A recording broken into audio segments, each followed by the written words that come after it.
Welcome to the third and final video in the series on the website Quizzizz. My name is Meredith Godsall. I'm a special education teacher in New York City, and hopefully you have watched the first two videos in this series.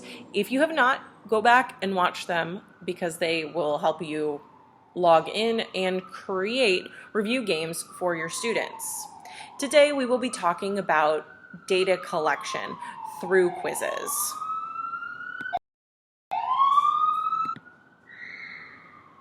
In today's video, we will review what is data collection, why use Quizzizz for data collection, and then I will show you how to collect data from Quizzizz.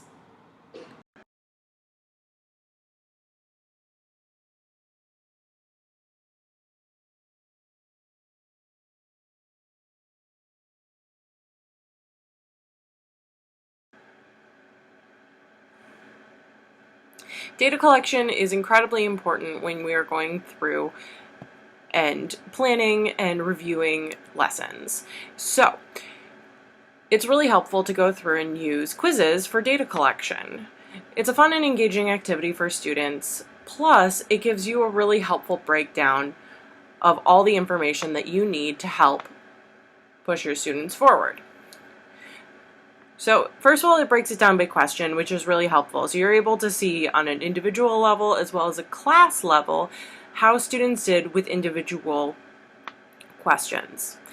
You can also get live data collection. So as students are completing the work, you're able to see what they did, which question they chose, as well as see how long it takes them to complete specific questions. It also gives review options, so you're able to go through specific questions or all of the questions with your students afterwards, and then assign practice based on the score.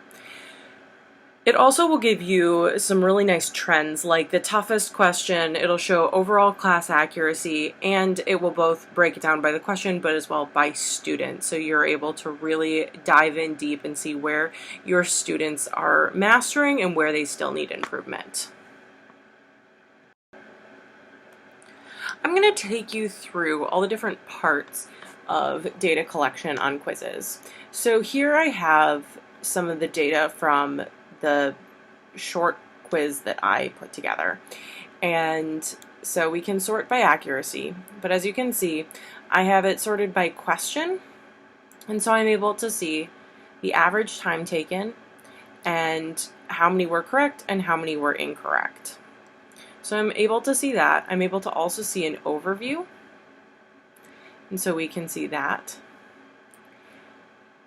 I'm able to look at the overall class accuracy, the toughest question, the longest question, so where your students may have taken more time, and then interesting facts.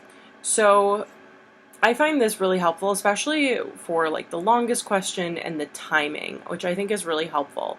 Because I find that a lot of students rush through questions and they go, oh no, I took time to think about it. I know I took time to think about it, Miss Godsall. And I go back and I'm like, hey guys, you only took about 3 seconds on this, or you took 5 seconds on this.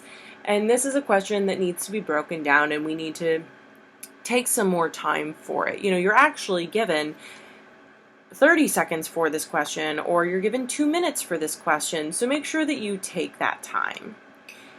So you're also able to play it again with students. Let's say you go through, you do a reteach, and then you want to reassign it. Students are able to do this as practice, so they're able to use these same questions to review. And then you can also individually review the questions. And we're able to go through, and I usually will share my screen and show students like, okay, so we got, this was the toughest question with the lowest accuracy, and we go over and we talk about that question. I can also download these results so I'm able to use them later, which is really helpful. So if you are like me and have data meetings on a weekly basis, this is a really great assessment tool that I will use. I use it for review, but I also use it as an assessment, and so I'm able to go through and bring this concrete data to my meetings, which I find really helpful. And it is all here right when you are done with your with the quiz as well as live while it's going. This is what's shown while students are playing. And also a fun feature, you can email to their parents. So if this is used as like a weekly quiz for students, or you're looking at review and parents are like, what else could they work on? You can actually send this directly to parents as a progress report.